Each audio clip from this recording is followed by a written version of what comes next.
¿Qué es lo que pasa cuando un Estado viola una norma de derecho internacional? ¿No sucede nada?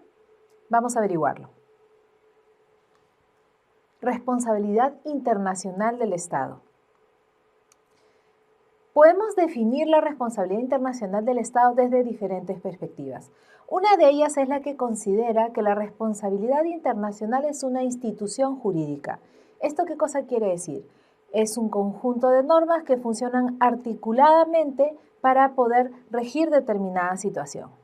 Otra definición señala que la responsabilidad internacional es una relación jurídica donde hay una parte que tiene el derecho a exigir una reparación y hay otra parte que tiene el deber de reparar porque ha incurrido en responsabilidad.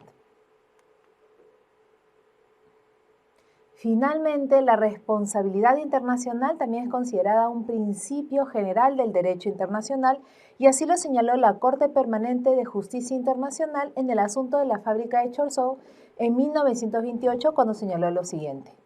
Es un principio de derecho internacional, incluso una concepción general del derecho, que toda violación de un compromiso implica obligación de reparar en forma adecuada.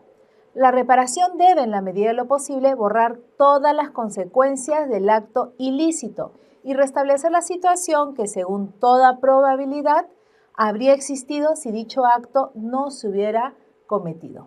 Es decir, adicionalmente, la Corte Permanente de Justicia Internacional hace referencia a la necesidad y la importancia de reparar. Igualmente, hay diversas teorías que nos hablan sobre el fundamento de la responsabilidad internacional. Una de ellas es la teoría de la falta, sostenida por Hugo Grocio, el famoso doctrinario de origen holandés. Él señala que la responsabilidad internacional se basa en la comisión de una falta y esta falta debe tener voluntariedad del autor, es decir, intención del autor. En cambio, la teoría que hoy en día ha predominado es la teoría de la responsabilidad objetiva, especialmente para aquellos casos de responsabilidad internacional del Estado por hecho ilícito. Veamos qué nos señala. Implica la violación de una obligación internacional. Segundo, el nexo causal entre dicha violación y el Estado, es decir, la necesidad de que esta violación sea atribuible al Estado. Y tercero, la producción de un daño. Hay que señalar que el último elemento referido al daño ha sido ya descartado por la doctrina internacional. Por eso es que hoy en día, para determinar la responsabilidad internacional de un Estado por la comisión u una omisión que se configure un hecho ilícito, se busca hallar los dos elementos que hemos señalado, la violación de una obligación internacional y la ubicación del nexo causal entre dicha violación y el Estado. Igualmente debemos señalar que en el seno de la ONU se han generado una serie de proyectos a fin de codificar las normas generales que regulan la responsabilidad internacional de los Estados.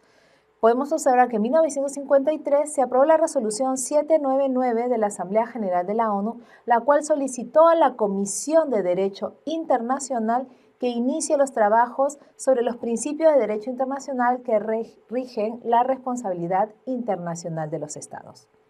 Esta comisión ha presentado varios proyectos, pero vamos a centrarnos en dos proyectos especialmente importantes.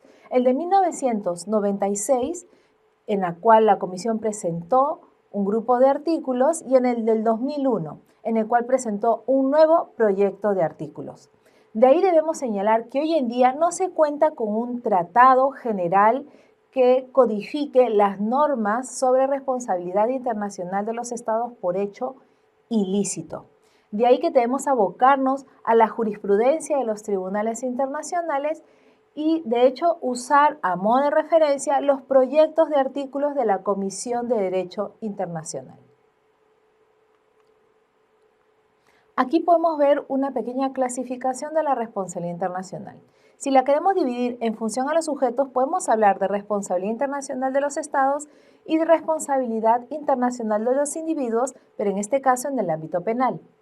En cuanto a los Estados, podemos hablar a su vez de dos tipos de responsabilidad. La responsabilidad internacional de los Estados por hecho ilícito y la responsabilidad internacional de los Estados por actos no prohibidos en el derecho internacional. La responsabilidad internacional de los estados por hecho ilícito implica la violación de una obligación internacional, ya sea a través de una acción u omisión. En cambio, la responsabilidad internacional de los estados por actos no prohibidos en el derecho internacional no implica la violación de una obligación internacional, sino más bien la comisión o la producción de un daño a un estado lesionado. Hablemos de la responsabilidad internacional de los estados por hecho ilícito y sus elementos. Este tipo de responsabilidad va a contar con dos elementos, el elemento objetivo y el elemento subjetivo. El elemento objetivo va a consistir en la violación de una obligación internacional, mientras que el elemento subjetivo se refiere a la imputabilidad de dicha violación a un Estado. Vamos a explorar cada uno de ellos. El elemento objetivo puede tener las siguientes características. Por ejemplo, este puede consistir en una acción o en una omisión. Clásicamente se ha visto que la comisión de un hecho ilícito se da por un accionar, pero también puede tratarse de una omisión. Por ejemplo, cuando un Estado no presta ayuda a un barco que se encuentra en peligro y cierra intencionalmente sus puertos. Este puede consistir en la violación de una obligación internacional al no haber prestado la ayuda correspondiente. Igualmente, esta obligación internacional puede estar contenida en una norma tanto de origen convencional, es decir, en un tratado, como en una norma consuetudinaria. La norma o la obligación internacional debe encontrarse vigente. Un tratado que ya está fuera de vigor no puede ser objeto de violación porque el tratado ya no se encuentra en la posibilidad de vincular a los estados que alguna vez lo ratificaron. Igualmente, la calificación de determinado hecho como lícito o ilícito debe hacerse a la luz del derecho internacional y no a la luz de las normas internas.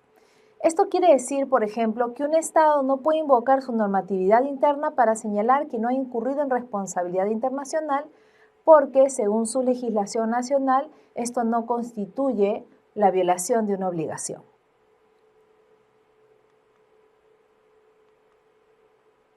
Seguidamente tenemos que hacer referencia a los proyectos de artículos preparados por la Comisión de Derecho Internacional de la ONU, tanto en 1996 como en el 2001.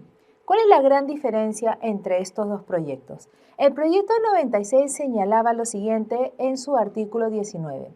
Si la norma violada es de tan esencial para la salvaguarda de intereses fundamentales de la comunidad internacional que su violación esté reconocida por esa comunidad en su conjunto, se tratará de un crimen internacional. Los otros casos serían delito internacional. ¿Qué es lo que ha querido decir la CDI en este párrafo? Que cuando los estados violen normas sumamente importantes, en otras palabras, normas imperativas de derecho internacional o normas jus cogens, esto se llamará crimen internacional. Por descarte, el resto de violaciones o obligaciones internacionales que no se den a normas jus cogens se llamarán delitos internacionales. Esta propuesta recibió muchas críticas porque la CDI está utilizando categorías propias del derecho penal a circunstancias para atribuir responsabilidad internacional a los estados. De ahí que en el año 2001 se presenta una nueva propuesta de artículos para codificar la responsabilidad internacional en la cual señaló las violaciones graves de obligaciones emanadas de normas imperativas del derecho internacional se llamarán violaciones graves. No se van a llamar crímenes internacionales ni delitos internacionales. Es así como se da por descarte la utilización de este tipo de categorías para hablar de responsabilidad internacional de los estados.